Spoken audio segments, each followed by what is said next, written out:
second largest economy has slowed in recent months after coming back to life with the lifting of 3 years of restrictive zero-COVID policies. In May, property investment slumped further, industrial output and retail sales growth missed forecasts, and youth unemployment hit a record 20.8%. China's economic recovery is losing momentum after an initial burst in consumer and businesses activity early in the year, prompting call for more policy stimulus to bolster economic growth. S&P Global cut its forecast for China's economic growth this year, underscoring the uneven nature of the country's recovery from the pandemic, which is spurring calls for further stimulus. S&P now expects China to log GDP growth of 5.2% in 2023, down from an earlier estimate of 5.4%. Forecasts for China GDP growth this year range between 4.4% and 6.2%. China's property sector, which accounts for about 30% of its economic output, is at the root of the economic malaise. It's not an exaggeration to say that property is at this point jeopardizing the entire economic recovery. Property investment contracted 7.2% in the first 5 months of the year from the same period in 2022. Construction of new homes plunged more than 22% in the period. Home prices rose just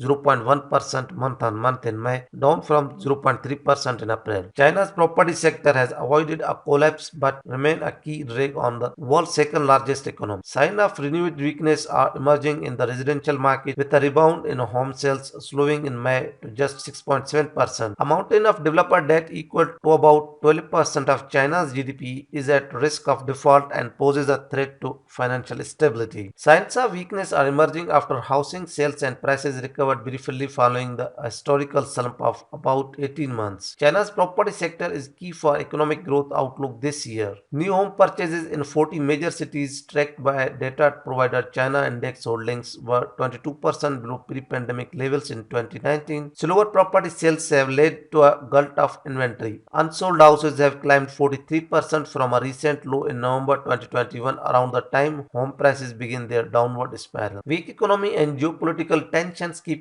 investors away. Pessimism flourishes as sluggish economic recovery, weakening yuan, and tensions with US leave investors with little reason to buy. The Hang Seng China Enterprises Index down over 6% in May. It is one of the worst performers among 92 global equity. Its losses since a late January peak reached 20%. The onshore CSI 300 index wiped out all its gain for 2023 just a few days earlier. The Nasdaq Golden Dragon China Index of US-listed Chinese stocks slumped 2.7%, finishing the week with a loss of 8.6%. China's currency devaluation, the yuan 7-month low of 7.21 per dollar, as pessimism over economic recovery and China's policy divergence from peers continue to weigh on sentiment. China's weakening economy prompted the central bank to cut interest rate for the first time since August, and expectations are growing for more stimulus targeted at ailing industries, including the property sector. People's Bank of China cut the rate on its 1-year loans by 10 basis points to 2.65%. Growth in industrial output slowed to 3.5% from 5.6% in April. Retail sales grew 12.7% below expectations. According to the Economists, infrastructure investment grew 8.8% in May year-on-year. But the year also lost ground from last year's, when it was growing at the rate of 10%. Infrastructure investment momentum is slowing because very weak land sales from local governments. China's fiscal support for economy has been weak this year, with a total government spending in the first 5 months increasing by less than 1%. China's industrial production profits at China's industrial firms slumped in the first 4 months of 2023. Profits fell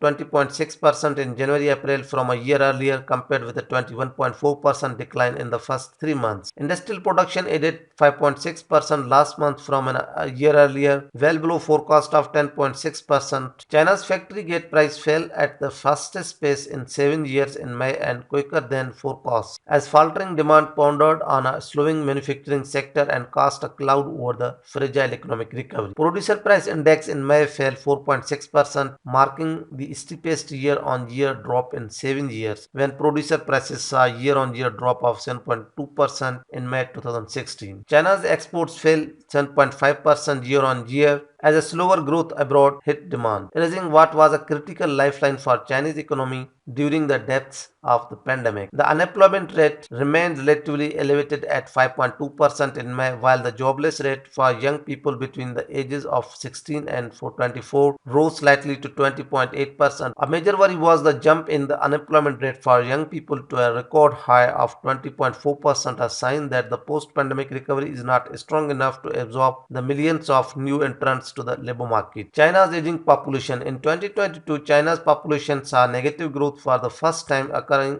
earlier than the forecasted year of 2025. By 2035, around 400 million Chinese people will be aged 60 and over, or some 30% of the population. Last year, deaths outnumbered births for the first time since 1961, further agreeing the nation's demographic balance. China's consumer spending. China's consumer-driven recovery is showing a more sign of losing momentum as spending slows on everything from holiday travel to cars and homes, leading to expectations for more stimulus to support the economy. China's economic stimulus to boost the economy. Official statistics show that industrial output, retail sales, and fixed investment grew at a much slower pace than expected in April. The figures were disappointing even though the low base of comparison from last year when Shanghai was in lockdown. China bank rate cut. The 1 year and 5 year loan prime rates were reduced by 10 basis points each according to the statement by the People's Bank of China. The People's Bank of China also net injected 180 billion yuan via the open market operations, the most since the end of March, in order to maintain ample interbank liquidity. More active broad-based monetary easing will be needed to recharge the slowing economy. China will roll out measures to promote the growth of industries including automobiles, home appliances, and catering. Measures to boost confidence including lowering some tax and fees, entry barriers, transaction costs, and areas for enterprises.